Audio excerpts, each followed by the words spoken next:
Tuwing ipinagdiriwang ang Palm Sunday, madalas nating nakikita ang mga palaspas bilang simbolo ng pagsalubong kay Heso Kristo.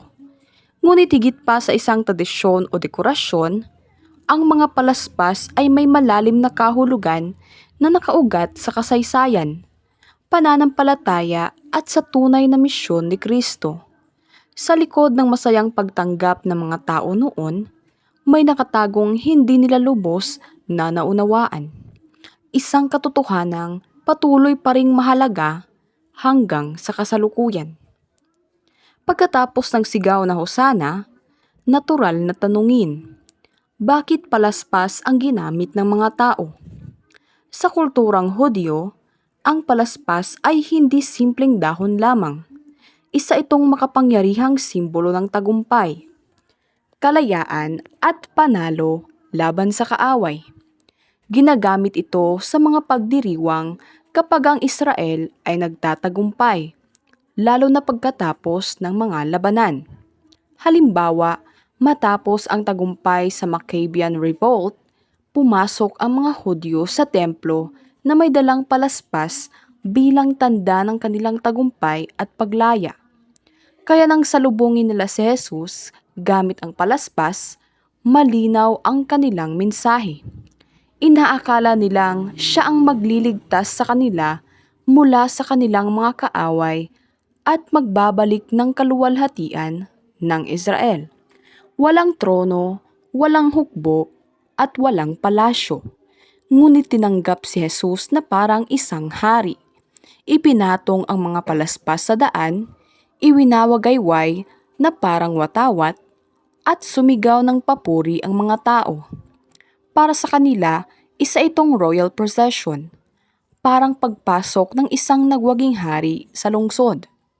Ngunit may kakaibang katotohanan. Walang digmaan at walang nakikitang tagumpay. At gayon paman, nagdiwang sila. Tama ang kanilang pagkilala, si Jesus ay tunay na hari. Ngunit mali ang kanilang pagkaunawa sa kanyang layunin. Iniisip nila ang kaaway ay ang Roma, ang problema ay pananakop, at ang solusyon ay kapangyarihan.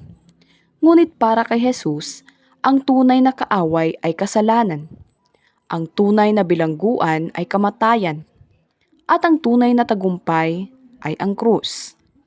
Iwanawagayway nila ang palaspas para sa isang mananakop, ngunit ang tagumpay na dala ni Kristo ay hindi pisikal, kundi espiritual.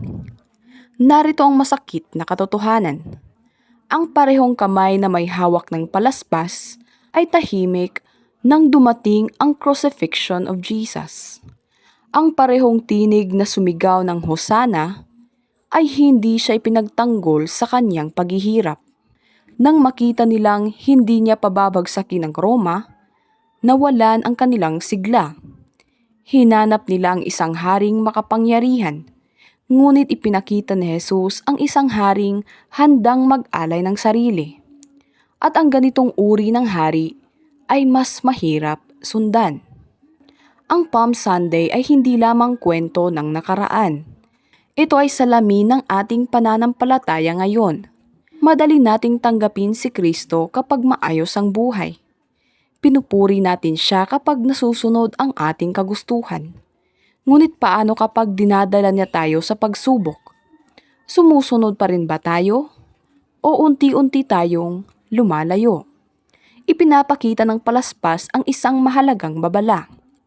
Maaari mong kilalanin si Jesus bilang hari, ngunit hindi mo pa rin lubos na nauunawaan ang kanyang kaharian. Ang tunay na tagumpay ay hindi laging makikita sa lakas o kapangyarihan, kundi sa sakripisyo, pagsuko, at pagmamahal. Sa tuwing makakakita tayo ng palaspas, huwag lamang itong tingnan bilang tradisyon o palamuti. Ito ay isang paalala at tanong para sa atin. Tinatanggap ba natin si Kristo kung sino talaga siya? O ayon lamang sa gusto nating makita? Handa rin ba tayong sumunod hindi lamang sa tagumpay, kundi pati na rin sa sakripisyo? sapagkat ang parehong hari na sinalubong ng palaspas ay siya ring naghari mula sa krus.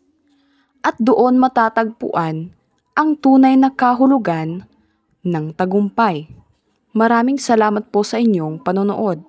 God bless po sa ating lahat.